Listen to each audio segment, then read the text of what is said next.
everybody, and welcome back to the 22nd episode of the Triboro podcast. I'm your host, Justin Alonzo. I did legs today, so my hamstrings both hurt very badly. I'm joined by my co-host, Nicholas O'Brien. How are you doing, Nick? I'm good. I'm good. It's been, 2 weeks? About that? About that. Yeah. Hope everyone had a nice Thanksgiving. Hope everyone Yeah. stuffed themselves. But it's baseball time. Yeah. And we would have uploaded sooner. It's just holidays and all that. Coming back from holidays and just all that good stuff. Yeah. But there's news. There's a decent amount of news. Not more so for the Mets. For the Yeah. Yankees, is a lot more like stuff building. right. There's little birds in the air. Little birds telling me some things going Little on. birdies? Little birdies. But yeah, it's been quite I wouldn't say eventful, but like stuff's happening sooner stuff's than I happening. expected. Sooner than I expected. Stuff is going on, but of course we'll talk about that. And yeah. All right. You ready to just get into it? We start Queens, I think. We start Queens. Okay. We start Queens. So we will see you in Queens.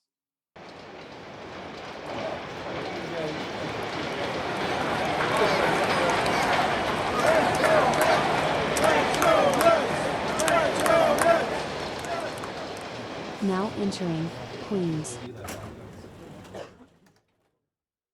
Hello, everybody, and welcome back to Queens, where the Mets are wrapping up a workful. Is that a word? Workful? Eventful, I guess. They're on a spending spree. No, I wouldn't say spending spree. They are signing many contracts. So many guys. Wow. Throwing out millions left and right. Yeah, millions, all right. But before we get into the week that was, going back. First Triboro Triboro injury update. No. Okay, good. I was good. The way you were setting that up, it sounded like no. Injury update. I was like, what happened? We're going back to 2 weeks ago to the Rule 5 protection deadline. That did happen. I forgot about that. Yes, that did happen. So the Mets only protected one prospect. That is 20-year-old Alex Ramirez. So for those who don't know, when you protect a prospect from the Rule 5 draft, they are added to your 40-man roster,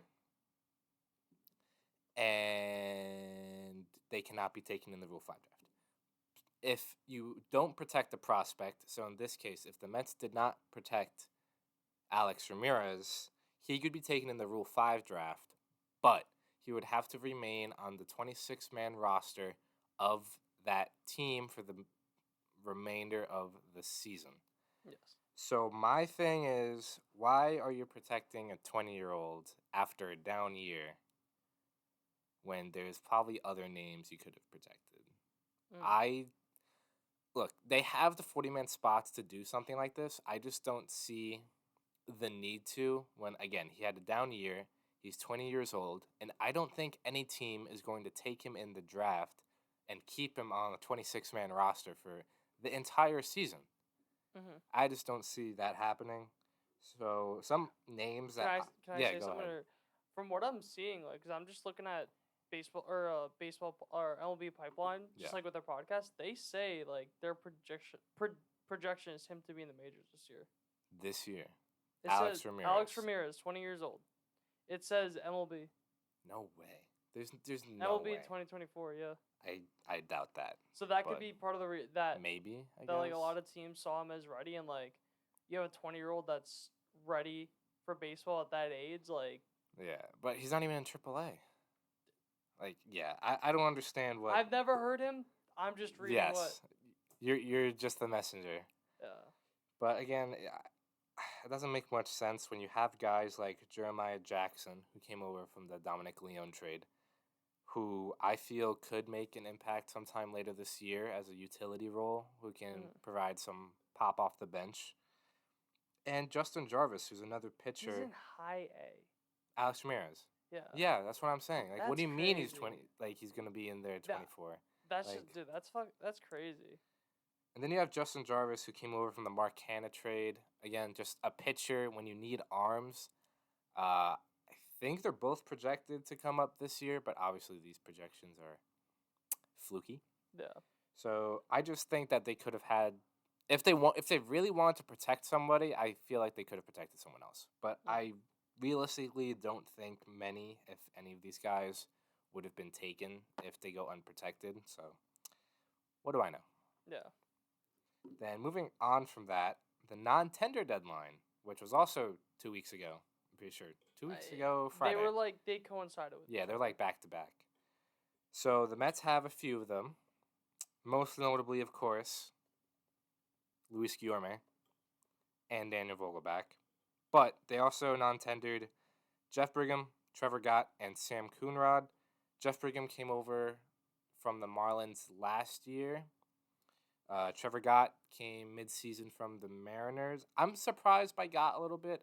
I'm not sure how much money he was owed, but when you need to fill out a bullpen, I kind of feel like you tender guys who you can easily access, I guess is the best way to put it. So Gott was a little bit of a surprise. Coonrod's been hurt, so it's kind of, I understand that one. They always sign him to a minor league deal, something like that. Brigham had his ups and downs. I don't mind that. Daniel Vogelbach had to happen. We've talked about it. He just wasn't a fit for this team anymore. So or for his belt. Yeah. I don't want to say I'm glad, because obviously that means he's out of a job. Yeah. But I'm sure someone will pick him up. From the Mets' perspective. From a baseball perspective, it made sense to move on from Daniel Vogelbach, as he just clogged up the DH spot and did not provide much else. And lastly, Luis Guillorme, who came as a little bit of a shock to me, especially when we talk about one of the signings they did in a few minutes. Guillorme, he's your prototypical utility defensive replacement. Anything you get from him offensively is a plus. He had a good year in 2022, bad year in 2023. I think the major factor for this is he ran out of options. And he was sent down in 2023 for Mark Vientos. So maybe the Mets just don't want to keep him around for that. Since he has no options, you have to keep him around. He doesn't really provide much offensively, unfortunately. But he was a fan favorite, I would say. He's one of those role player guys that your fans just fall in love with. Yeah. So I'm going to miss him and his beard and his fantastic defense. Luis Guillorme, I know you're listening. I miss you. Oh, we miss you. I mean, hey, Mets players have interacted with the podcast. Yes, They have. one Mets player. Yes. My Is he goat. still on the team, please? No, I don't think so. My goat, Dennis Santana. We love you, Dennis Santana. But moving on from that, the good stuff, the meaty stuff. Would you like to introduce this first signing? You want me to? You want me to? It's like you're giving him to me. Just pass him. Okay. I know. Jeff Passan? Jeff Passan, yes. Jeff Passan. We signed Jeff Passan. Yo, that's broken. That's broken. What if a team? Okay, this is going so off track. What if a team signed Jeff Passan just to stir shit up? To what? What are you signing him the Mets for? The Mets are signing Yamamoto a 10-year, $200 million deal. So all teams back off. Oh. Yamamoto. Oh no. We're the only team that wants you. I guess no one else wanted you. What a shame. Yeah. Luis Severino, the actual person that. Yes, the actual signing. So, you signed him to a 1-year, $14 million deal. 13. Close. Damn it! $13 million deal. And at first I did not like it. I was like, oh, that's too much money to. But honestly, it doesn't matter. It's one of those things of I think what's most likely that happens is that he gets traded by the deadline. Really? I think do you see the Mets seriously competing for the playoffs? It depends. Because I think more likely than not again, the offseason has barely happened. The big moves haven't happened, so things can definitely change. Mm-hmm. But the way the Mets are right now, I don't see them making the playoffs. Oh yeah. Yeah. The way they're constructed as we speak. That's what I'm saying. No way. Yeah. As they're constructed right now, they're not making the playoffs. So I most likely see them hoping he catch lightning in a bottle and trade him at the deadline as a 1-year rental. That's fair. But That makes sense. Obviously the $13 million price tag is a little steep, some might say, but I would argue that that's the market right now. It is. I mean, Lance Lynn got $10 million. Kyle Gibson, you hate who's Lance Lynn. he's just like the guy that I can compare the most to. You hate Lance Lynn. I don't hate him. He's just like, he was a bad pitcher and he got 10 mil. Yeah. I mean, the thing with Lance Lynn is he at least pitches. Yeah. Like, yeah, he's gonna give up 9 runs in 3 innings, but like, he almost has 2,000 innings. Right. His career. So Lance Lynn pitches not great, but he's on the mound. Kyle Gibson got, I believe, 12 million. He's another back end, low tier starter. But again, he takes the ball every 5th day. He can give you a good couple innings. Luis Severino, you're hoping for upside, obviously. Yeah. I am more concerned with the injuries rather than production, if that makes sense. But that doesn't mean that production isn't Right. concerning, which is the bad part. Right. So, again, I feel like you're signing him to be a 4 or 5 with an upside, for a low 2, high 3. Not so sure if he's that ace level caliber guy anymore. Yeah, unfortunately. But obviously this is the last time he's pitched over 102 innings was 2018. Right. So, obviously that's not exactly what you want from a guy like this. I was a little more surprised that they signed him because he doesn't pitch as much. Yeah. Like, obviously when he's right, he's one of the better pitchers. But personally, I think this Mets team needed guys who just eats innings. And Severino is the complete opposite. Like, you would have thought they got Lynn instead of Severino. Right, maybe. Because, like, obviously Lynn, you hope for a bounce back. Maybe not an ERA starting with a 5. Hopefully, like, a low 4 or something like that. Surely the ERA wouldn't be a 6. Because I know a pitcher that ERA last year did start with a 6. I believe we're talking about him right now. We are talking about Luis Severino. Yes. So, it's tough because obviously I see what they're going for. I do too. But I just would have liked maybe someone else who can kind of, will take the ball every 5th day. He let up 23 home runs in 89 innings. Right. That is bad. Horrible. Bad. That's horrible. You know what? That's a perfect segue into my next point. Can I just say one thing? Last year, Garrett Cole led majors in letting up home runs with 33. But that's also with throwing like 220 innings. Right. That is that would be on pace to double that. Yeah. But go on.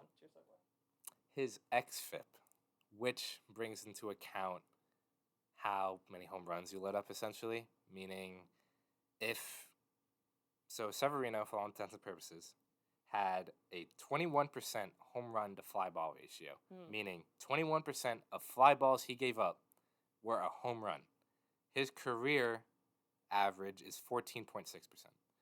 So XFIP takes that into an account and basically brings it back to the mean. If those fly balls didn't go out, almost a quarter of the time and back to league average, that's kind of where his ERA would stand. And his xFIP is 4.83, which is not great, but it's a lot better than an ERA starting for 6. It's also a thing of he had 14 last year in 102 innings. That's a lot. Yeah. He pitched 6 innings in 2021. He didn't pitch at all in 2020. Right. 2019, he pitched 3 games for 12 innings. So it's just recently, the home runs have been a concern. Definitely. I think it's hard to say, looking at career averages, because he's not even close to that guy anymore. Right, yeah. You know what I mean? So it's it's just, because let me get this on the record, I absolutely love Sevy. I loved him as a pitcher. When he would get hype, love that. Yeah. But it's just, he's not that guy anymore. No, and it's definitely. I think it's one of those things, it's fine, because, where the market is, but, I don't, if any Mets fan expects him to be more, is penciling him for more than a 4, you're going to be severely disappointed. Definitely. your expectations should be limited for Severino. They should be very low. Yeah. Anything else that he provides is a bonus. Obviously, just being healthy is, I feel like, step one. Mm-hmm. But going off of that, Are you done with Severino, or do you have more? I got more. You finish it up. Okay. His BABIP. Yes, because I am taking all of these stats into play. You're trying to find something. I'm trying to find something. His BABIP, which is batting average of balls in play, in 2023 was 326. His career average, which I know we just talked about, is 290. So obviously there's a little bit of a bad luck involved.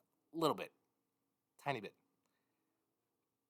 So I don't think he's going to be nearly as bad. Can't that also go in with the fly balls?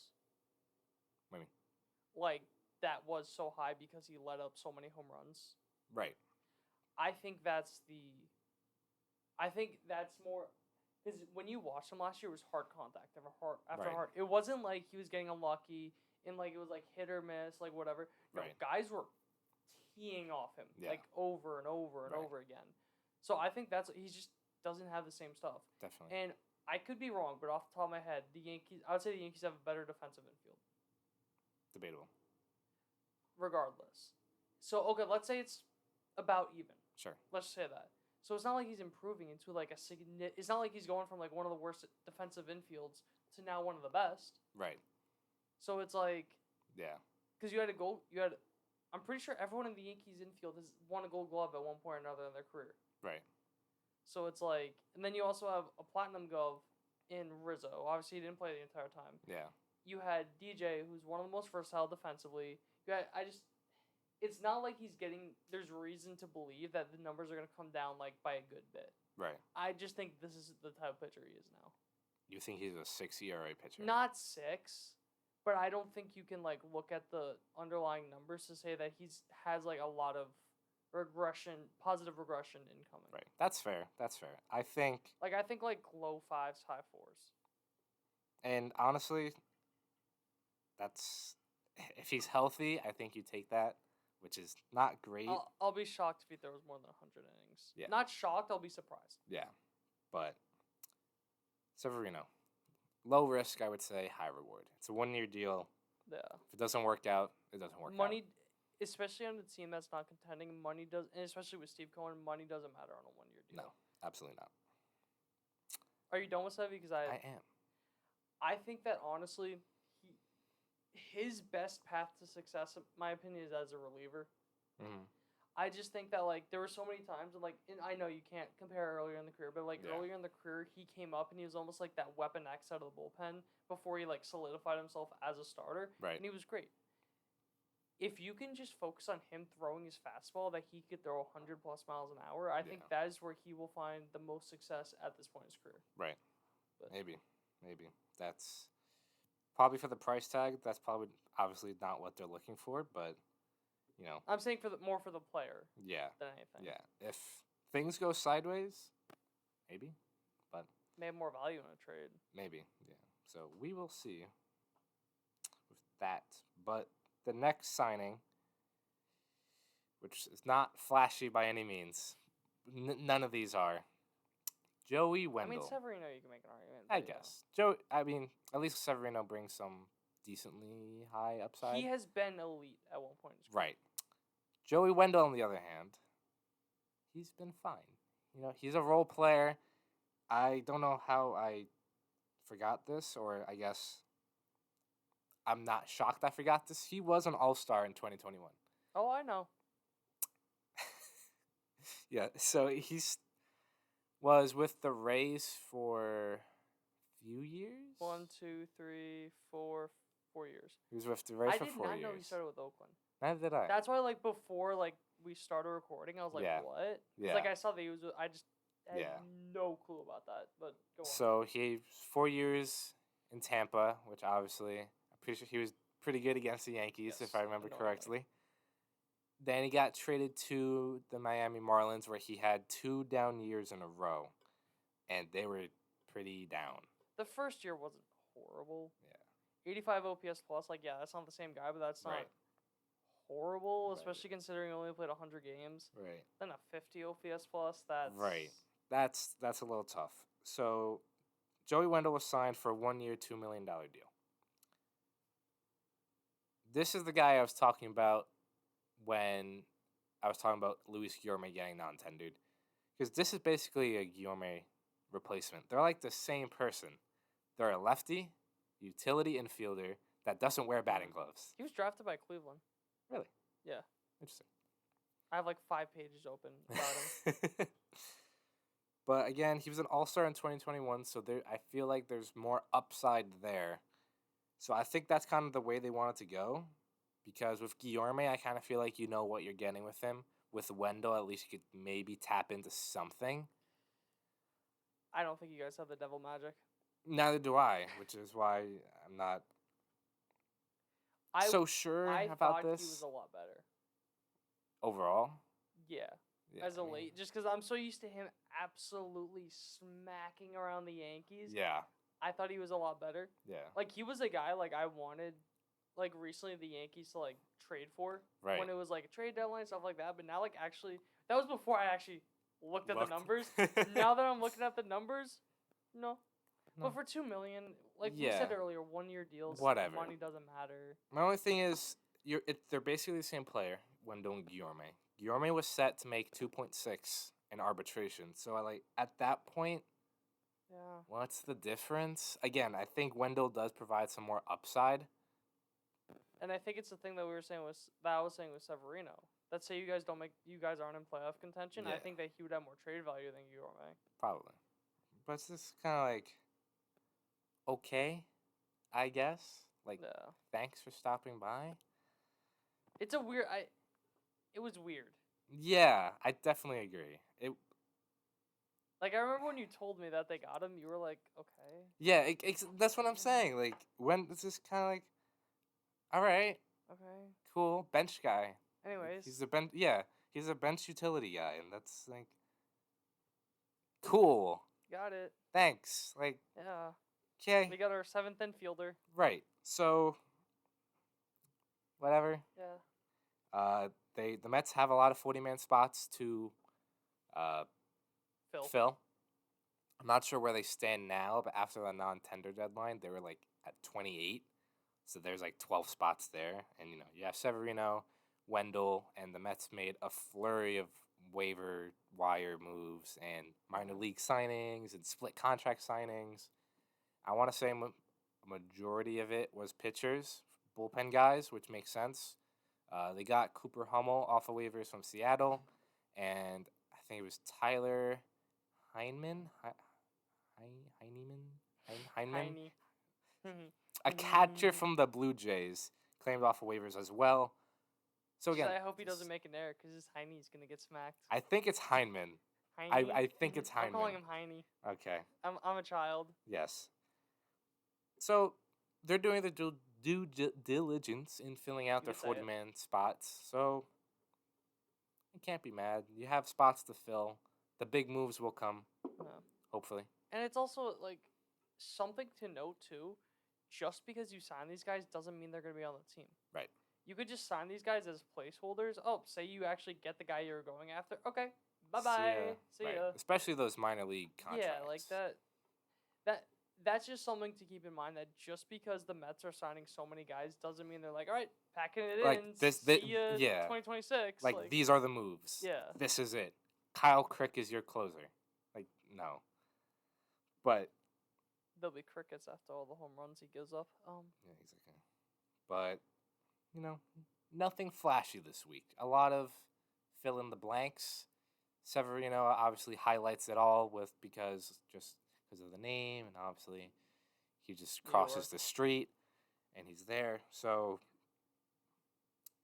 cool. Yeah. Thanks, Stearns.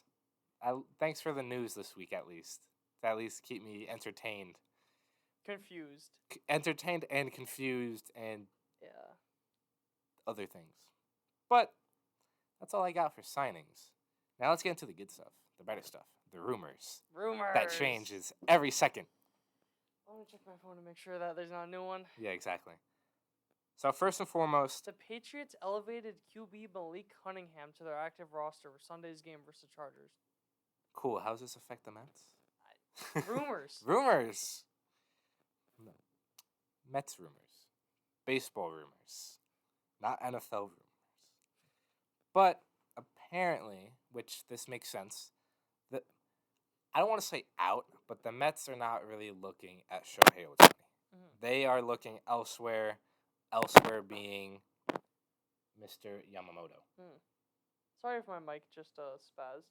Yeah, it happens. Because I tried like fixing the cord and I saw it like No. red out. So sorry about that. I apologize to your ears. But the Mets are not really looking at Ohtani, which I think makes sense, unfortunately. It was just a lot of bad timing all between. Overall, the Mets not being what they hoped they were. Ohtani getting hurt, requiring Tommy John. A lot of these things was just bad timing where the match didn't make as much sense. I may disagree with you, but finish what you're saying. That was it. And this just could be like looking at the other side, playing devil's advocate. But those things may end up helping you later. Because all the stuff that I'm seeing is that he's going to take a short... It's very possible he's going to take a short-term deal. So that he would just be a hitter. So you're going to sign... Another team is going to sign him. He's only going to be a hitter for them. He's going to be that many years older, however long it is. By that time, you hope the Mets are ready to contend. Right. So that's when you give him the big deal. When one, it's going to be cheaper. Two, it's going to be more in your window and you're not spending money on him when you're not competing. Maybe. I just don't necessarily believe he's going to take a shorter deal. Even if he might. If he should, maybe. I just don't think it's going to happen. Okay. Well, a lot of stuff I've seen says that it's possible. Definitely. So I think it probably would be a smart thing to do. But obviously, I'm not Ohtani. I can finally close out the Joey Wendell tabs. Yeah, exactly. Good. Go away. But Get out of my head. because they're not looking at Ohtani, obviously the focus is pitching, and Yamamoto is the top priority. Yes. So says everybody. I was going to say, so says 20 teams. Yeah, exactly. I think we've talked about Yamamoto enough. He's the guy that everybody has looked into, everyone has talked to. So, please. And I have a question for you about him. Should I save it for the Bronx or should I say it now? it's up to you. Is $300 million too much? If it's a 10-year deal, no. Okay. That's where I'm at too. But 10 years for a pitcher scares me. Which we've talked about this off camera. Yes. But it's unheard of. It's scary. Pitchers. It's not unheard of. A 10-year contract for a pitcher. Hole is 9, but the way that it works is that it's basically 10. if he opts out, the Yankee says no. Right. It's pretty much a way just for him to get more money. Right. And he gets a 10th, so that's essentially a 10-year deal. Yeah. So it's not unheard of, but Who else? That's what I'm saying. But Cole. this is End a of guy list. at that pedigree, though. Right. No, definitely. Because he's 25, it makes sense. It's just the fact of committing that much time and that much money to a pitcher who's... I'm not saying Yamamoto's fragile, but pitching in general is a very fragile position because of the stress that he puts on his arm. Garrett Cole was 29 when he signed a 10-year deal. Right. Yamamoto's 25. So a 10-year deal... Significant difference. Yeah, that wouldn't surprise me. It's just a little like... It's got to swallow a little bit. Kind of... you're going to wince. It's like a shot. Yeah. Like, you're going to wince. I don't care. But... To me, it's one of those things of this guy has championship experience. Yeah. He is... You can make an argument. I'm not saying I agree, but you can make an argument he's the best pitcher on the planet. There have been people, like, remember the WBC, people were saying that? And they were talking about how he is the best pitcher on the planet. I believe that was Roki Sasaki that they were talking about. Whatever. Jacob deGrom also exists. But he is one of the best pitchers on the planet. Yes. You give him the money. Yeah. I don't care. I do. That's where we differ. It's one of those things that he could legitimately be that you guys don't have an anchor in that rotation. No. He would be your anchor in the rotation for the next 10 years. Him and Senga. Debatable. They pitch very differently in Japan. They But pitch once a week. You can't rely on Yamamoto in the first year to be an anchor. Maybe not this year, but I'm saying over the length of the contract. Maybe like in year 3, sure. I don't think He's the type of pitcher that translates, though. The high strikeout. Right. That's not what I'm saying. I'm saying I get what you it's mean. a stamina thing. It's not a pitch thing. Different mound, different ball, different schedule. It's very different. I mean, look at Senga. 2 different pitchers, but obviously came from the same place. Senga only pitched like 150 innings because he was pitching every 6th day. I'll fact check you in 166. Still. That's I wouldn't consider that an anchor. pitching. Yeah, but pitched 29 games. Yeah, but what's that, like I know that's 5 not innings a a lot when start? you average it out, but still Yeah. 29 games.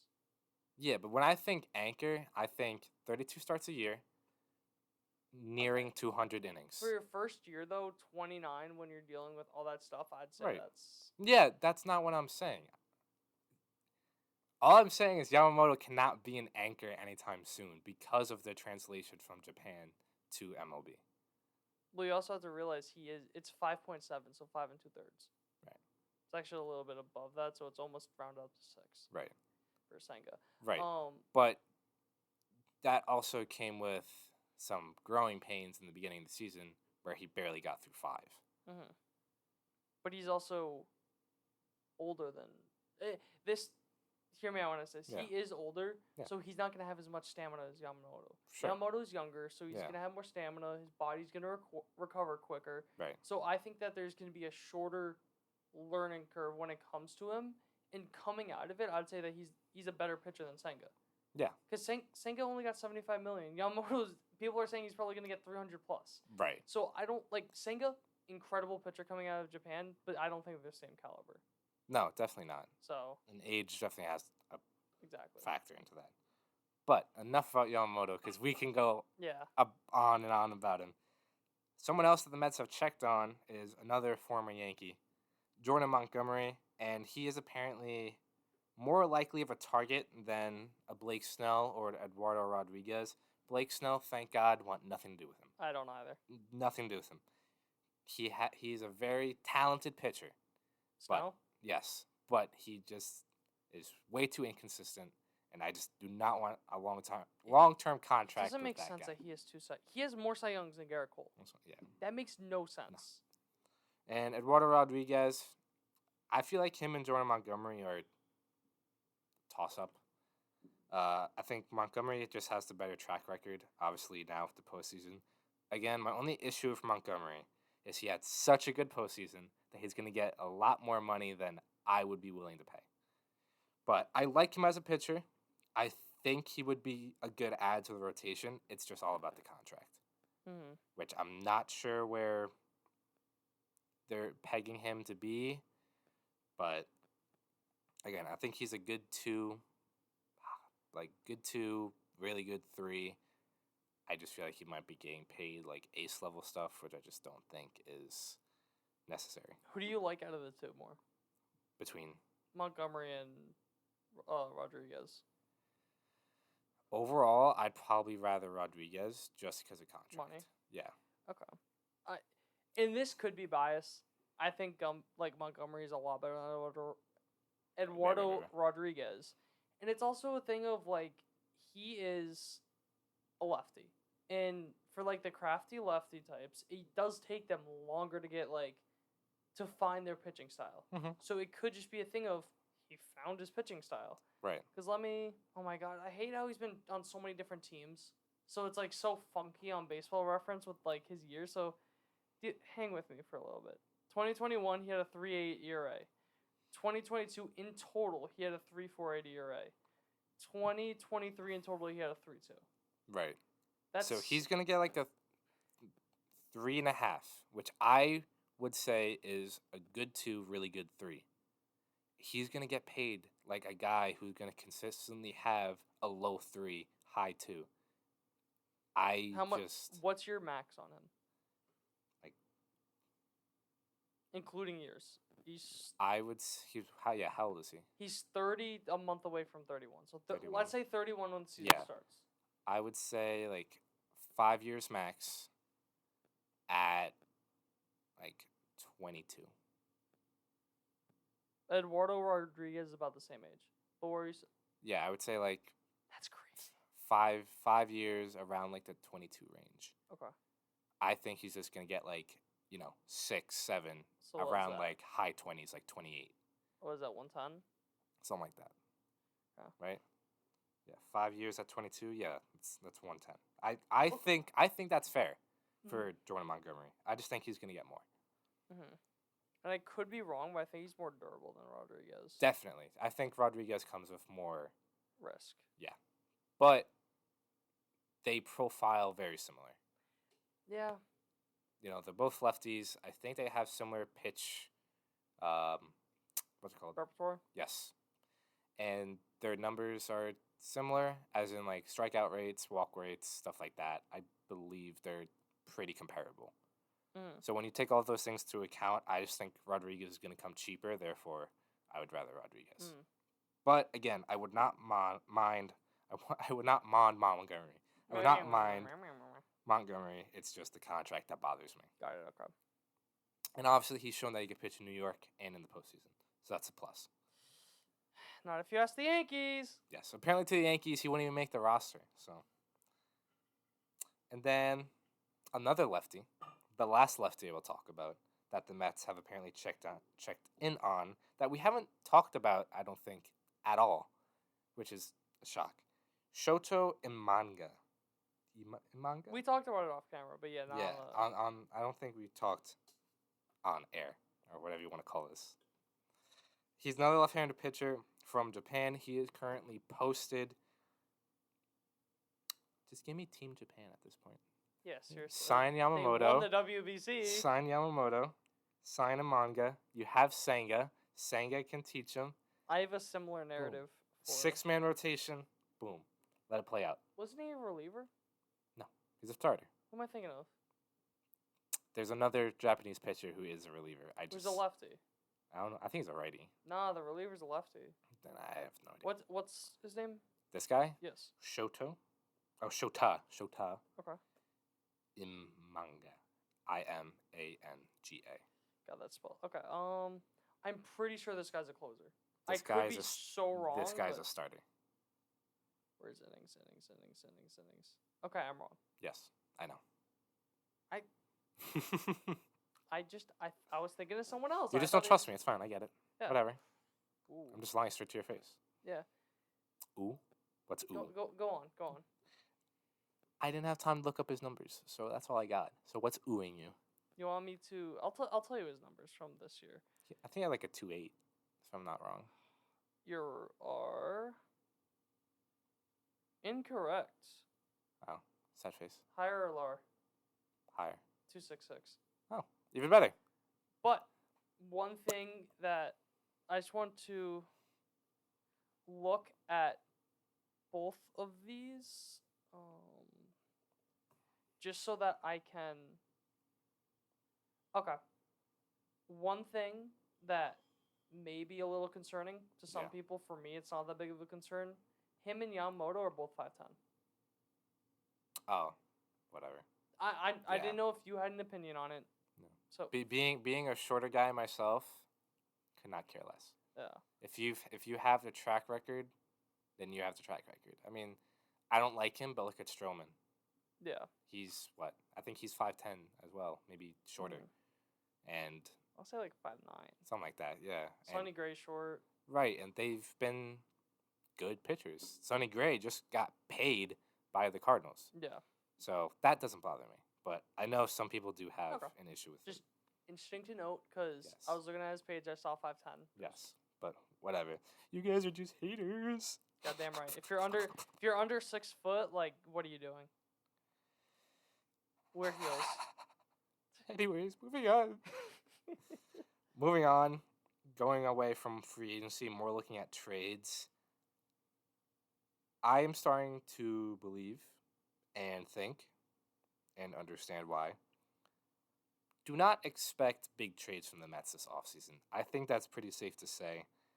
A lot of things that I've read, a lot of executives still don't think they have the depth in the farm system to trade away for some guys, which I would agree with. I think if you're going to trade for a Soto, for maybe a Dylan Cease or a Glass now, something, et cetera, you're going to have to give up one of those top 10 guys when I don't think the farm is in the position to do so yet.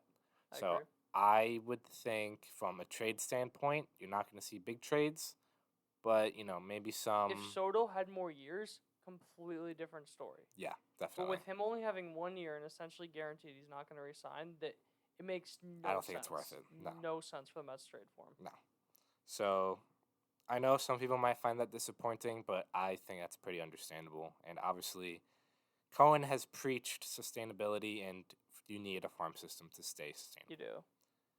But I think it's more likely, and I don't think it's gonna happen. But if you do trade, you be the one trading away players. Probably. Yes. I don't think it's gonna happen, but I think if anything, that's more likely than you trading for big name players. I think it's more of a Retool? You're gonna trade a maybe Jeff McNeil for maybe a young controllable starter. That's probably the way they're gonna go if they're gonna go the trade route. And since we're talking about that, your opinion on the chance that Alonso gets traded? It's not happening. I was gonna say 0.001. Yeah. Just because you can never rule anything out, but no, even from just bias aside, obviously I love Alonso, but just from a article standpoint, everything I've seen, I just don't think it's happening. Mm-hmm. But to wrap things up, the winter meetings start this weekend. Today is Saturday, so I believe they start on Sunday. So when this goes up on Monday, maybe some things will happen, maybe some things don't. But the winter meetings are really when things really start to kick into another gear. Last year at the winter meetings, the Mets signed Verlander, they signed Quintana, they traded for Raley. So winter meetings is the exciting point of the off season. But that is all I have for Queens. That's all I got. That's all you got. Now to the fun part. And to the fun part. Bronx.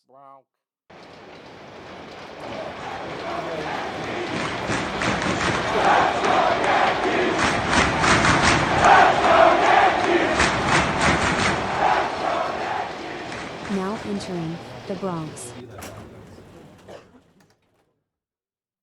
Hello, everybody, and welcome back to the Bronx. Yeah. So not as eventful. Not as eventful, but also more potential. A lot more potential to be eventful. Yeah. So let's start it off with. I'll start with. Yeah, I'll go in chronological order. Okay. So the Yankees, their non-tender deadline happened. There was what's it called? The Rule 5 draft that happened. Nothing really eventful happened. A couple lower level guys in the farm system signed with other people. Yada yada yada. No real big deal. And as you can tell, Nicholas O'Brien has stepped away. Welcome back, Nicholas O'Brien. No, I didn't. You're lying. I'm lying. Yeah. Yep. I'm lying. I checked the camera. Nope. The what really happened replay. No. The progress. Let's look. Yeah, let's check the replay. Anyways. You owe me C-store cookies. I know. Yeah. So where was I going? Was I going the non-tender? Yeah, I was going the non-tender route. Yeah. So they had an option to tender guys' contracts. Pretty much, it's a thing of if they're on it's only if they're in arbitration. Right? Yes, correct. They could say oh, we don't want to give you a contract just because the money's not going to be worth it. It essentially is a thing of we're not going to get any value out of you in trades. We think the money you're going to make is too much money. We could easily replace you. Sayonara. Yeah. So the Yankees non-tendered 4 people. I think they non-tendered. No, it was 4. So first off, right-handed pitcher Albert Abreu. Sayonara. Bye-bye. Never want to see you again. He's gonna find some way to make it back onto this team. I don't know how, but right now, bye-bye. Minor league contract incoming. Oh my God. Anthony Misiewicz, which I'm pretty sure, I could be wrong, is one of the 2 players they traded for at the deadline. No longer on this team.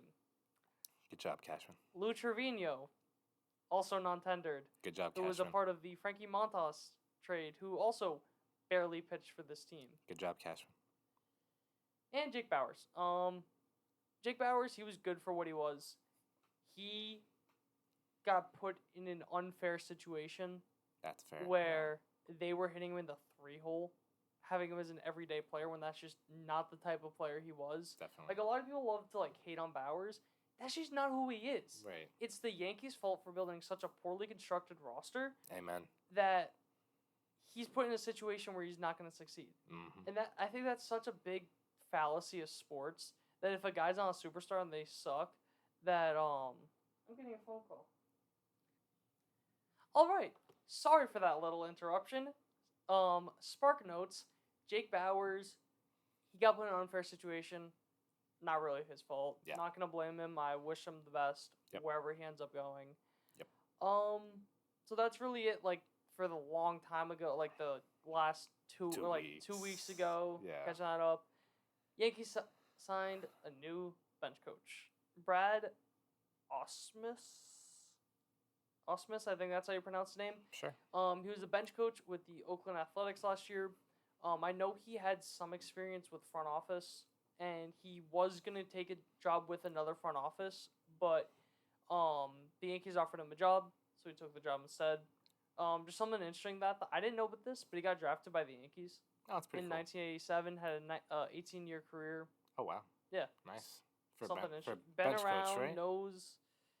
He's dealt with a lot of different characters on his teams, dealt with, like, pretty much everything. So I think that's pretty the good. type of guy you want as a bench coach. Definitely. Just a guy that's been around. He player's knows a lot guy, of stuff. I feel. Yeah. Exactly. That's all I have for really, like, news. Concrete Like, news. anything concrete. But we're going in. To the fun stuff. I'm going right into the big one. Oh, I'm big going fish. right into the big one. Okay. There is, in my opinion, way too much smoke for Juan Soto not to be a Yankee by the end of, like, next couple weeks. Yeah. It's just, like, the only time I'll see, like, this much smoke on players is when the Yankees are going to get them. Garrett Cole, there was this much smoke. Carlos Rodon, there was this much smoke.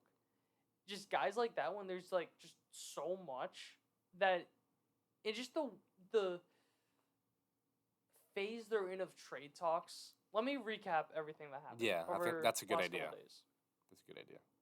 So, yesterday, Andy Martino, who I think that he's, like, pretty solid with New York. I think he has, like, a feel for New York. I know you may have, like, differing opinions. He's hit or miss for me, but he definitely has sources. Other people have also, like, The Athletic has also confirmed what he's saying. Yeah. But he was the first one that, like, kind of came out with all this stuff, so I'm just going to be, like, doing... So all these tweets about Soto are from Andy Martino. So he said that the Padres are... Well, first off, before I get into that, a couple days ago, the Padres were asking for Dominguez and Volpe. Right. That's already off the table. Yeah. The Padres are asking for Michael King plus money for Juan Soto and Trent Grisham and as many as 6 prospects from the Yankees, such as Randy Vasquez, Joni Brito. And then he said, like, a couple hours later, what could ultimately lead he said the talks stalled. Then he said what could ultimately lead the Yankees and Padres closer to agreement are talks centered around Clark Schmidt and other prospects. Dominguez, Volpe, Peraza, Wells, Torres, currently not included. And then he said that, like, a couple things.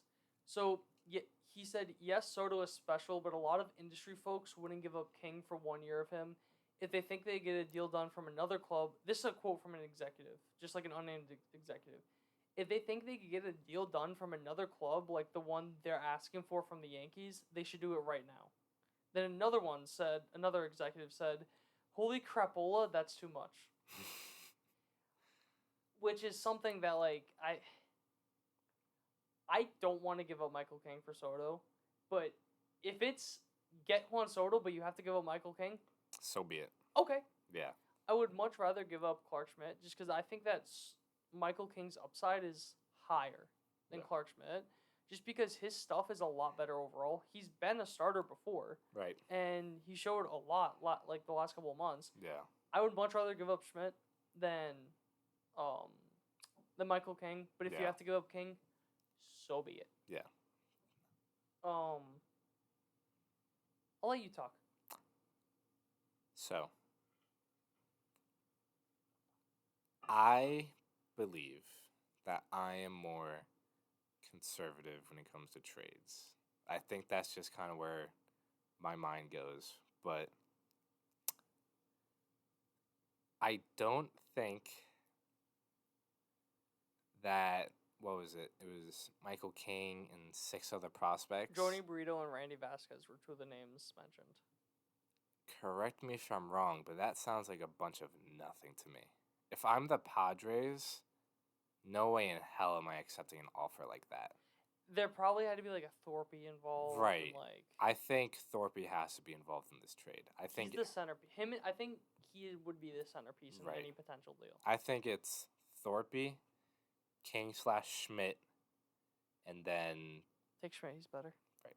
And then maybe like another top 15 guy, maybe? I still think it's going to be a little more than that. Right. But I think if you're eating Grisham's money, because that's another thing too. Yeah, I think that you may be able to get like those 3 prospects. That might They help also bring were the value asking for down. money. The Padres. I forgot to mention Right. that too. Right. So I think that might be more doable. Trent Grisham, though, I don't like him that much. yeah, that's a little bit of surprise. Like, I know the Yankees need outfield help, more so in center field. I but know why they're doing it. Yeah. Because they're thinking of it as stopgap until Dominguez gets back. Right. But my counterpoint is people are going to get hurt. Yeah. Stan's going to get hurt at one point this year. You know that's inevitable. So I would much rather, and obviously if you get Grisham, if you have to say the only way you get Soto is you get Grisham, okay. Yeah. I don't care. But I would rather, if possible, I would rather give up more and not get Grisham. Yeah. Because I think that even getting I think that the logjam will sort itself out if you end up signing 2 outfielders. Yeah. I just think that there's so much talking about Soto to the Yankees, Soto to the Yankees, Soto to the Yankees. They've been tied to him for so long. Right. The only reason the Yankees didn't go all in on him from the Nationals is because the Nationals didn't like the Yankees prospects. Right. Everything that I'm seeing now is that the Padres like the Yankees prospects the most. Yeah. I haven't, there have been teams that have been thrown out, but none that have been talked about this much. Yeah. I mean, it's been Yankees, and then Blue Jay. Maybe. Yankee. Maybe Blue Jays, maybe Giants, but they don't want to trade into the division. Yeah. The Mets are not looking at him. I think. Same thing with Dodgers. Cubs, I think I saw once. But yeah, it's been Yankees or nothing. It's been Padres and Yankees talking. Yankees and Padres talking. Soto, Yankees. Yankees, Soto. And the talk stalling, that doesn't worry me at all. Mm-hmm. I think that's just negotiating. That's just the negotiating process. Because I just think that it is so good that the asking price went down significantly in 2 days. Right. To me, that means that they made significant progress on a trade. Or at least in negotiations. Right. Because if you're going from because that's 5 times less value. More, way more than that. You are lowering the asking price significantly. Yeah. I think that they are relatively close to a deal, a lot closer than any other team is. That doesn't mean that it gets done. Yeah. I'm not saying it's a guarantee, but I just go on. My only counterpoint to that is with the winter meetings, because we did talk about this off camera, I think AJ Preller and the Padres are going to take this chance to talk to Boris and Soto about an extension. Whether it is financially viable or not, I think it would be malpractice for AJ Preller not to try to extend Soto before trading him. The only thing, and I didn't say this when you said that because I didn't have the information. Yeah. Everything I'm seeing is that Soto is not going to take an extension pretty much no matter what. Yeah. So I think that's almost a thing of it may be like a 5-minute conversation. Right. Like, extension? No? No. All right. All right, where do you want to go? Right. So that's just, I don't really see that as possible. And even then, I only saw That's that fair. lasting at max a day or two. So then you Yeah. still have like 2 or 3 more days at the winter meetings. That's fair.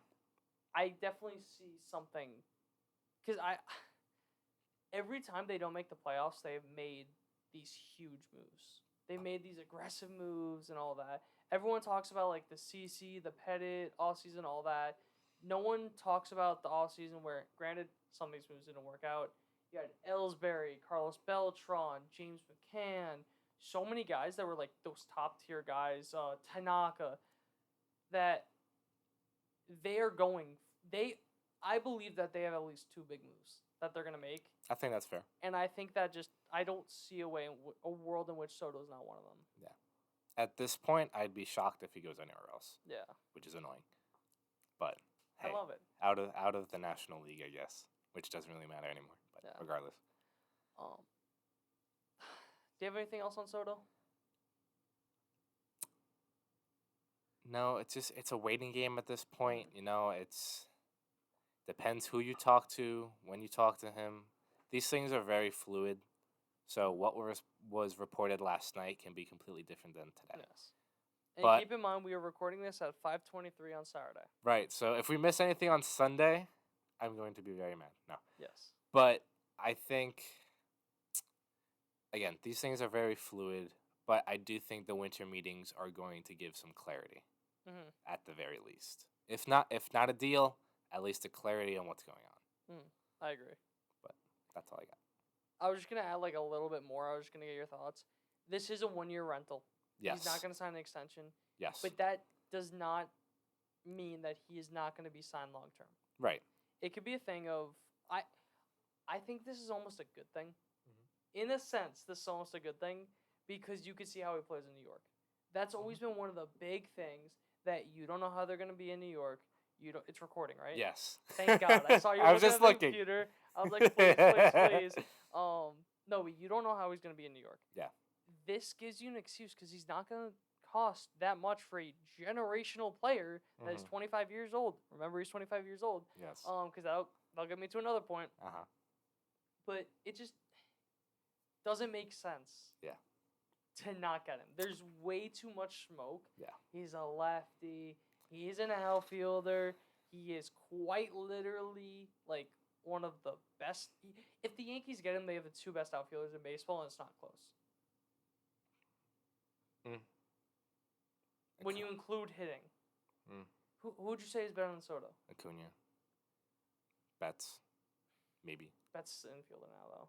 No, he's not. He's been playing second a lot more. He is still, for all intents and purposes, he is a right Didn't he fielder. literally say that he wanted to play second base a lot more? I don't know. There was a quote. He was of him playing saying- right field in the playoffs. That's There was all a I care quote of about. him saying that he wanted to play second base a lot more. Mookie Betts is an outfielder, for all intents and purposes. I think people forget how generational Soto is. I don't disagree. I like Acuna. Acuna brings a little more well-roundedness. Maybe not as good as a hitter, but Acuna can play defense. Acuna can steal bases. You have me talking good about Acuna. Like, there has to be something here. Like, Soto is not good defensively. Yeah, I'm not gonna argue that. Right, that's fine. But as you're saying, best outfielder, Soto is not a good outfielder. He's a good hitter. Well, I'm saying overall. I would still take Acuna because of defense. Acuna can actually run to a ball. I just think that plate discipline of Soto is so just unmatched. Yeah, of course. That it's like, to me, like, I am more than okay with him not getting to a couple balls. I would be too. But So, I just don't agree that best 2 outfielders. But that's Judge, not the you can't point. disagree on Judge, though. No, Okay. of course not. My But king. that's besides the point. It would still be a very good duo, Yes. at the very least. Top 4. Top 3. Top 2. It's not 1. What? I don't know. I was saying, like, because you said Yes, I Betts and Acuna, so I was just saying, I was I helping. know. You're an Anyways. All right, that's it for Soto. Unencoded Bellinger. Not a lot of news on Bellinger, but I have him as a segue. Okay. There isn't a lot of news. So, as I was saying, not a lot of news. Yep. The few news I have said is they're kind of looking in other directions, Good. which I don't. Good. Good job. I like Bellinger. I don't. But for his price tag, I think there's better players. Bingo. I think, and I told you this yesterday. I walked into your room. I said this, and then I left. Yeah. I think Jung-Hoo Lee is going to be the biggest value signing of the offseason. Yeah. I will stand by that until I die. That's fair. If you're going to spend money on an outfielder, I'd much rather go get Jung-Hoo Lee than Cody Bellinger. That's my thing with if you're trading for Soto, I would much rather trade for Soto, give up a little more, and then get Lee as well. Because there been some. I saw some that Lee was only expected to get like 5 years, 50. Right. Yeah. Are you that kidding seems me? low. Are you kidding me?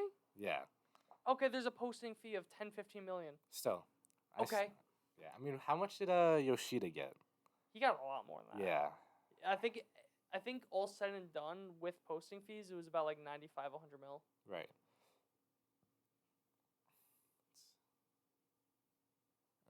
5 years, 50 seems low, but yeah, I'm just saying. Yeah, what no, I saw. yeah, I thought yeah. it would have been more like 5. I thought it would have been closer to Senga. yeah, like a 575 type. Yeah, like I would 15 agree. AAV, 5 years, 6 years. I would tend to agree. But also like he is Korean, and Right. people from the KBO are viewed differently because it's a lower competition. Right. But I also don't care. Just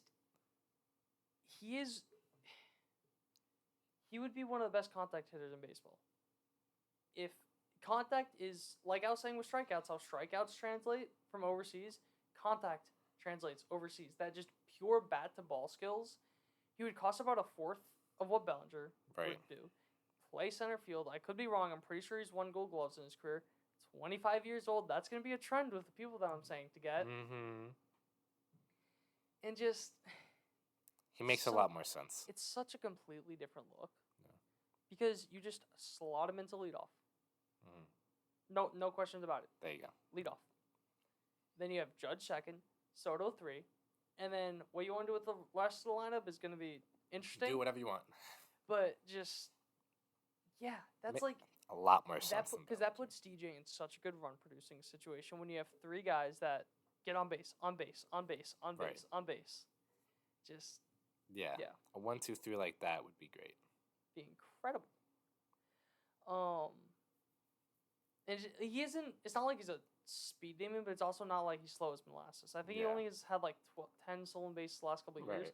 But he also plays center field, so you know it's almost like what's his face on the Mets. What's his face? I got the center fielder. Why can't I think of his name? I can't believe you forgot his name. I'm not even gonna help you. Nemo. Yeah, there you go. He was stuck. Yes. It was onto my He's tongue. fast. He just cannot steal bases for his life. I feel like it's a thing like that. Yeah. Where it's just like he's not going to be an issue on the base pass whatsoever. We're like DJ, great leadoff hitter. He's not fast. Right. And like obviously that's not the end all be all. Yeah. But I'd much rather him be in that run produce like that 4 or 5. I wouldn't even mind DJ a cleanoff. Right. It wouldn't be traditional, but I think it would work. I think it's like what the Phillies do with Alec Boehm. I'm pretty sure he was hitting cleanup for a while. Yeah. Because he's an RBI producer. He gets runs in. People say forget what you want DJ, about RBIs, but RBIs are not a negative. Yeah. You cannot knock a guy for having a lot of RBIs. Yeah. You cannot. I don't think you can knock most of the time. I don't think you can knock a guy for not having a lot of RBIs, but you can't knock a guy for having RBIs. He did his job. Like right. Just that would make sense. And then. Yeah, I'll finish out with just the rumors because I have a theory, but I'll do my theory later. Okay. The third 25-year-old that I think that the Yankees are connected heavily to. Okay. Oh, I forgot to mention, for Lee, the Yankees, Giants, and Padres are seen as like the big people for it. Padres, where are they going to get the money from? That's what I'm saying. Giants, that makes sense. Makes sense, yeah. But I don't see where the Padres are going to get their money from. But yeah. Yamamoto. The guy. He said that Jeff Passan said that the Yankees seem like the favorites to land him. He said that there's a good chance that they land Yamamoto and Soto, which just based off Cashman and Hal's track record, when they don't make the playoffs, they get the best guys on the market. Yeah. I see that trend continuing. Because I also don't think the Mets are gonna get him. Yamamoto. I think it's gonna Why? be a two-team race, but just like the stuff you were saying about how like, and I know this wasn't like Stern said like he'd much rather like 3 starters, and kind of like spread that money around than just 2 starters. I think that would help a team like the Mets more, but I also could see, let me rephrase, I could see the Mets getting him, but I see it more likely the Yankees do. This is one of the times where it depends who, where, and why you're talking to somebody. Because a few days ago, John Heyman in an article said that the Mets are the favorites to land Yamamoto. So who Jeff the hell Passan knows? is saying that now it's right. So Passan says Yankees, Heyman says Mets, unnamed executive says Mets, unnamed executive says Yankees. It's gonna come down to the two of them, I think. It's just gonna come down to money, and I don't. And if it comes down to money, he's gonna be a Met. I don't know. That's how I feel. Just because the Mets, not that the Mets aren't in a position to spend money, but they have to look towards the future. Obviously, he would help you for the future. Yeah. But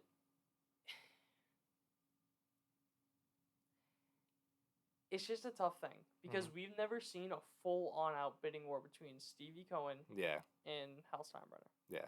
We've never seen a full-on bidding war, so we don't know who would win. Right. Like you could say like, oh, Uncle Stevie. Yeah, but he wasn't really bidding against anybody. He was just like, here's money. Money. He wasn't actually in a bidding war. Yeah. There was no politics going on. There was no, so we don't know who would realistically win. Yeah. It's just, it's all talk. Yeah. So. So Christmas or Halloween lights just fell down. It's okay. Yes, we have Halloween lights still up. It's basically Christmas lights. They're orange. Orange is a Christmas color. I'm colorblind. It's fine. On that note, actually. No. Okay, I was about to say. It's orange because the Mets are getting Yamamoto. Yeah. That's all right. Yeah. Yeah. We're not gonna know until he signs. That's really where it comes down to. I was gonna say that I see him signing within the next like 3 weeks, 3-4 weeks about that, because what's gonna happen? He's not gonna meet with the team and sign on the spot. He does not know the teams. He doesn't know the culture. It's not like he's played in every team. He doesn't know the cities that well.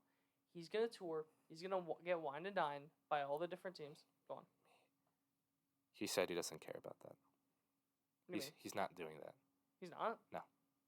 Everything I saw was that he was gonna like talk to like all the teams, hear like all their pitches and go like there. I mean, yeah, but like the whole like going to the stadium. Maybe not wine and dine. That was like a little. Yeah, I think the most it's gonna be is he's going to talk to them. That's kind of what I meant. That's it. That's more what I want. Yeah, I think Senga went on like that tour kind of thing, but I don't think Yamamoto is. Yeah, but he's gonna want to talk to every team. Yes, which is fair. Makes sense. So don't expect it to be like right now. There's a lot of teams in the mix. Right. That's gonna get trimmed down within the next couple days. Right. I think significantly once the winter meetings are over, so I think it's gonna be like a 3-team race. And right now it said it's like a 12-team race. Right. The winter meetings will clarify all. Yes. Some Especially dominoes when will he's fall. wearing the pinstripes. Yeah, the blue ones. No. You forget the Rockies? Yeah. Yes. Ohtani and Yamamoto to the Rockies. And Soto. And Bellinger, while you're at it. Why not? Yeah, seriously. Yeah, but that's all it for the rumors. Oh, yeah. Theory time. I told you I had a new favorite player that if the Yankees don't get Soto, they don't get Bellinger. And even if they miss that, even if they get Yamamoto, I still think this is a good thing. It's a package deal. For a hitter and a pitcher. I want you to guess what the package is. Hitter and a pitcher, Dylan Cease and Luis Robert. Okay. Who else is available? Not trading with the Rays.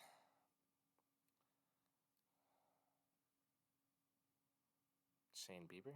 Nope. No. Better pitcher.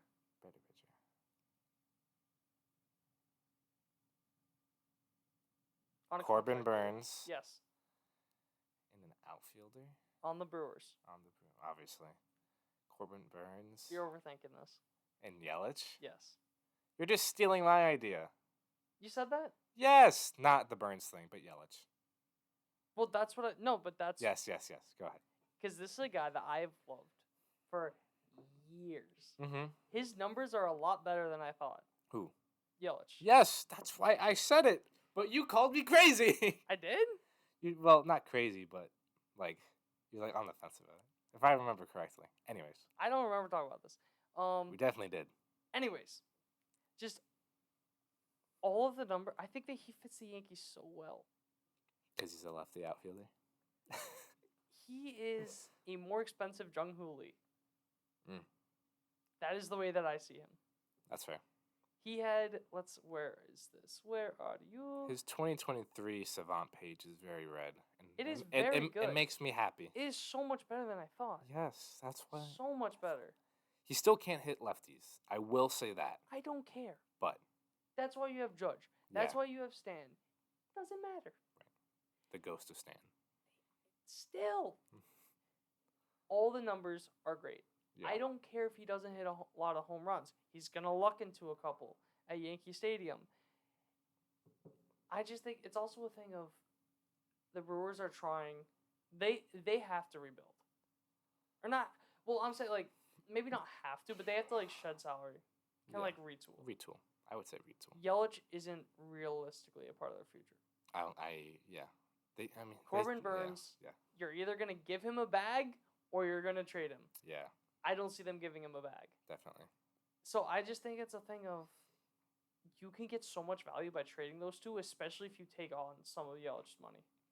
Most. I'm not saying you're saying the not all of it. Most. the Brewers or the No, the Yankees. Most. Oh, I was saying like the Brewers take on like a fourth. I feel you would have to pay more then. If you want Burns and Yelich. Yes. No, I know. Yeah. I The completely- Yankees have to take on like 3/4 of that contract. That's what I was saying. I was saying the Brewers hold a quarter, so the Yankees. Oh, pay 3/4. yeah. That's what I'm okay. saying, yeah. And yeah. Definitely. So that's like, I just Definitely. because this is a guy that I've loved for a year, back to his Miami days. Yeah. I think like the only thing that's cause for concern is his contract. He isn't a free agent until he's 38. It's like what, 5 more years, I think? 6 more, something like that. Longer. I think it was like 2028, 2029. Which it's like 5 years. 6 years. That is a little concerning. Yes. I will say that. Yes. But I definitely think he is a guy that fits them so well because he's also what is that, 70 or 70th percentile in sprint speed. So he's a fast guy. Mhm. Gonna play good left field. The only issue that he has as a defender is his arm. Yeah. I don't care. Right. Make the plays and you're fine. I care so much more about you getting to a ball, making the plays you're supposed to, Mhm. than your arm. Yeah. Obviously, an arm, incredible. Right. But I don't really. Yeah. You can make without it. Yeah. You'll be okay. Just this. It's also going to be the best lineup he's been in a while, especially if you get like Yeah. a Soto or a Lee. He's going to have a lot more protection Definitely. than he's ever had. So I just reunite him with Stanton. Let's call it a day. Don't bring Yeah. Azuna back. Don't get Azuna. Might as well just whole reunion. No. Just make that Marlins outfield again. No. Yeah. Oh, did you know that Soto was in that outfield? Yeah, really? He was, yeah. Weird. Do I it. don't remember. Do it. Do it. Do it. Yeah. But yeah, that makes sense. I just think that's because Corbin Burns is still an elite pitcher. Yeah, no. He will definitely. give you an elite year, and it's almost like my Soto logic that okay, if you want to resign him, sure. Right. But now at least you're gonna know if he can pitch in New York or not. Yeah, definitely. And just I think that it's I think it makes sense, but Yes. it will cost. I don't care. I know you don't. I don't care. You don't care about anything apparently. I don't. You just want to play franchise and trade for all the players you want. Yes. And I will be the reasonable one telling you it's going to be too much. There is no salary cap in baseball. That's not what I'm saying. I know, but it's a thing of when it comes to things like money, all the money It's they not get- even money. Well, I was gonna say like when it comes to taking on money Mhm. of players' contracts and Mhm. signing them to big contracts, that money is just, you're gonna lose that money in taxes anyways, but you could use it as a tax write-off instead and reinvest it into the team. That's what Steve Cohen does. The money that he gets taxed from luxury tax, he's gonna have to give to the government anyway. So he just reinvests it and uses it as a tax write-off. Cool, but I'm not talking about the money. Okay, you're talking about prospects, but I'm just saying, like, from a monetary standpoint. It doesn't matter, no. For Yankees and Mets, money does not matter. Yes. But from a sustainability standpoint, prospects matter. I completely agree with you on that. I'm not saying that. I'm not saying do Soto and this. Yeah. I'm just saying if you strike out on Yamamoto, if you strike out on Soto, that's something that I could see that's realistically possible. Because I think it would be not a similar package, but maybe a little bit more. Like than Soto? No, but than Soto. Because keep in mind, you also are taking on a big contract. Yeah. So I think it would be similar, if not a little bit more, to get this. Probably. So it's like that's, and you would 100% do the Soto deal, right? From the Yankees standpoint? Yeah. Yeah, I just don't think the Padres would accept that. But that's the point I'm making. That if it's a package like that, 100% do it for it. Right. Do it for this. Yeah. So that doesn't really affect the sustainability because those are guys that aren't really going to help you more than what you're getting back. I guess. And also, the Yankees can't really worry about sustainability right now. I beg to differ. You have the best. To me, Judge is still the best hitter, best player in baseball, especially with Ohtani not pitching. Mm-hmm. He is the best player in baseball. You have the best pitcher in baseball. Okay. You have maybe 3 more years of their primes left. Mm-hmm. You cannot waste that. Mm. What is the point of re-signing Aaron Judge and signing Cole to a massive deal to not go all in and win when they're there? When they are in their primes? What is the point of signing them if you're just going to waste their primes?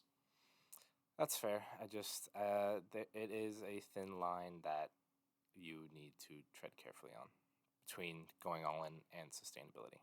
But the thing with the Yankees is if they're going to not waste the prime of those players, they have to make massive moves. Because this team has a lot of work that needs to be done. You got to fix up the rotation. You got to fix up the offense. Right. Yeah. But a lot of the reason why they have a lot of work is because they make a lot of trades that haven't worked out, which ruins sustainability, which is their own fault. But you also can't be 1 foot in, 1 foot out. Right. And I feel like they've been all in for a while now, and it hasn't really amounted to anything. Trading for Gallo, trading for Montas, re-signing Judge, signing Cole. Last year they did nothing. Right. You traded for two relievers that one of them is not on the team anymore, and the other one I'm pretty sure is a free agent. Right, because what are you going to give up for a team that has a lot of holes to fill? Because the Yankees are not one piece away. They're a couple. That's why. Yes. A couple players. Right. It's one of those things where you can't. You can't. You have. To me, you have to, when you sign, you have 2 of the best players in baseball. You can't just burn their primes, not at least doing everything you can to get them a ring. That's fair. Prospects come and go.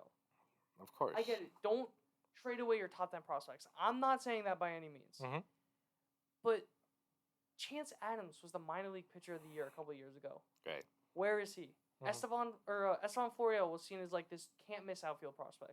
Right. Davey Garcia, he's on the White Sox now. Right. I'm pretty sure no one knew that he got DFA and signed with the White Sox until like end of the season. Right. Prospects don't really matter.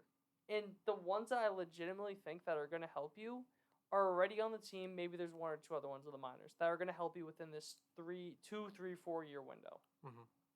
So I just see it as a thing of, okay, you got to go all in. If that doesn't work, okay, you completely revamp everything. You got the front office. You bring in new guys that will actually maybe do something because there's a lot of things like that, or there's a lot of stuff with Cashman, all that. Yeah. I think it's one of those things of either way it will work out in the long run if they do be more aggressive, and their track record has shown when they don't make the playoffs, they tend to be significantly more aggressive than when they do the year prior. I will believe it when I see it. I mean, which I think is fair. You're a big history guy, right? And looking at what happened in the past. From a statistical standpoint, yes. That's happened every year in the past. It's not statistics. Completely different. It's actions. It's not statistics. Yeah. Completely different. I will agree to disagree. I will believe the Yankees are going all in when I see it. Okay. I just think they have too much to fill to go all in. What do you think would be needed for them to go all in? You need, obviously, an outfielder or Okay. two and 2 starters, 2 mid to back end starters, and maybe like 1 or 2 bullpen. What if you get Yamamoto instead of 2 back end starters? I think it's the wrong way to go, Mm-hmm. and you still need to get 2 outfielders when now you're looking at a tier below. You're looking at the Kevin Kiermaiers and maybe I mean, waivers. to me, Trent Grisham is Kevin Kiermaier. Kevin Kiermaier is miles better. In the sense of it's a stopgap. Fair. There's not much difference between the 2 players in my There is, but I get what you're saying. 'Cause he really only had 1 good year. You have the injury concerns with Kevin Kiermaier. I'm pretty sure you don't have him with Grisham. I don't. Yeah, I couldn't tell you. I was looking at it earlier. I'm pretty sure with Trent Grisham you don't have. Yeah, but the guy hit concern. under 200 the entire year. Oh no, I'm not clamoring for. I don't want either of them. No, I know. But I don't hate him as a stopgap. I just think that if you sign Yamamoto, that's 132 games, 152, 153. Right. So, not so much. But if you sign Yamamoto, I just feel like you're selling yourself short in other areas. And I've been saying that since the beginning. So it's not like I'm, changing my ideas. But it's also a thing of I'd much rather pay him $30 million a year than sign 2 Severinos. Well, that's not even what I'm saying. You can sign a Eduardo Rodriguez and a who else is on the market? Who's a mid-level guy? I don't even know. But you get what I'm saying. I would much rather get the guy that is significantly better, and then you fill in that last spot. Because Nestor and Rodon, there's going to be injuries to them. There's going to be injuries to any rotation. Definitely. But I think that you're not going to. For Soto, I would doubt it if they traded all of their pitching depth. They're going to have some pitching depth, which I think you could call up anyways. Yeah. And do that. So I'm not really worried about it from a depth standpoint. I think you need that top end starter. You have 2 already. That's what I'm saying. I don't know. I don't see it, but I'll believe it when I see it. Yeah. I think we will have to agree to disagree at this point. Yeah. But I will see. And I will eat my words if I get proven wrong. Yeah. I just think from a all-in standpoint, depth players, you need... more and more recently, I've been believing in that it factor. Mm-hmm. You know what I mean? That, to me, the it factor has mattered more and more the more I see baseball. More like Kyle Schwarber. He barely gets hits. But when he does, those are some big-ass hits. Right. Those hits are huge. Yeah. Harper, incredible player. He always shows up in the moment. Right. That's the type of guy Yamamoto is. That's the type of guy Soto is. Mm-hmm. Those are the guys. Jung-Hoo Lee went off in the World Baseball Classic. Granted, they got knocked out in pool play. Right. Still, he hit about 430. Right. Those are the type of guys that I was targeting, and those are the type of guys that win you championships. You just can't get all of them. That's my thing. I'm not saying all of them. No, I know, but I'm saying 2. Right, but I would rather get like Soto and another mid-level guy than Soto and Yamamoto. So you can then spend elsewhere. But again, that's me. Yeah. So this is just gonna go on for ages. It's for sure until they sign. It's the same conversation. We're just gonna keep going back and forth. Yep. So that's it. Stalemate. Outro. Thank you guys for watching. Thank you guys for listening. Winter meetings, exciting times. Hopefully things clear up. We will see you in the next episode. Subscribe, follow, all that good stuff. Bye-bye. Bye.